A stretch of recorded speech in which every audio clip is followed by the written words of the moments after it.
ایک شخص جنگل کے درمیان سے گزر رہا تھا کہ اس نے جھاڑیوں کے درمیان ایک سانپ پھنسا ہوا دیکھا۔ سانپ نے اسے مدد کی اپیل کی تو اس نے ایک لکڑی کی مدد سے سانپ کو وہاں سے نکالا۔ باہر آتے ہی سانپ نے کہا کہ میں تمہیں ڈسوں گا۔ اس شخص نے کہا کہ میں نے تمہارے ساتھ نیکی کی ہے، تم میرے ساتھ بدی کرنا چاہتے ہو؟ سانپ نے کہا ہاں، نیکی کا جواب بدی ہی ہے۔ اس شخص نے کہا کہ چلو کسی سے فیصلہ کرا لیتے ہیں۔ چلتے چلتے ایک گائے کے پاس پہنچے اور اس کو سارا واقعہ بیان کر کے فیصلہ پوچھا تو اس نے کہا کہ واقعی نیکی کا جواب بدی ہے، کیونکہ جب میں جوان تھی اور دودھ دیتی تھی تو میرا مالک میرا خیال رکھتا تھا اور چارہ پانی وقت پر دیتا تھا، لیکن اب میں بوڑھی ہو گئی ہوں تو اس نے بھی خیال رکھنا چھوڑ دیا۔ یہ سن کر سانپ نے کہا کہ اب تو میں ڈسوں گا۔ اس آدمی نے کہا کہ ایک اور فیصلہ لے لیتے ہیں۔ سانپ مان گیا اور انہوں نے ایک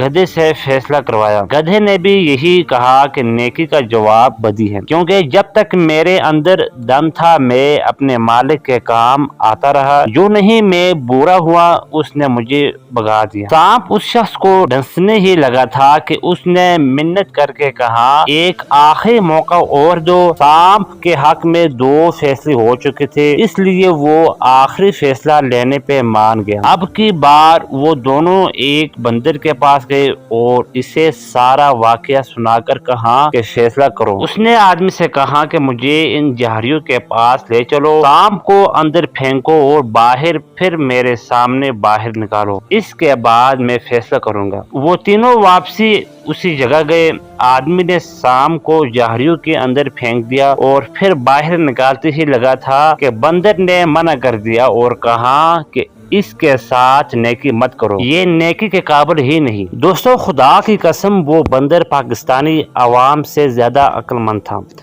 پاکستانی کو بار بار ایک ہی طرح کے سانپ مختلف ناموں اور طریقوں سے ڈستے ہیں، لیکن ہمیں یہ خیال نہیں آتا کہ یہ سانپ ہے۔ ان کے ساتھ نیکی کرنا اپنے آپ کو مشکل میں ڈالنے کے برابر۔ یہ کبھی بھی آپ کے ہمدرد نہیں ہو سکتے۔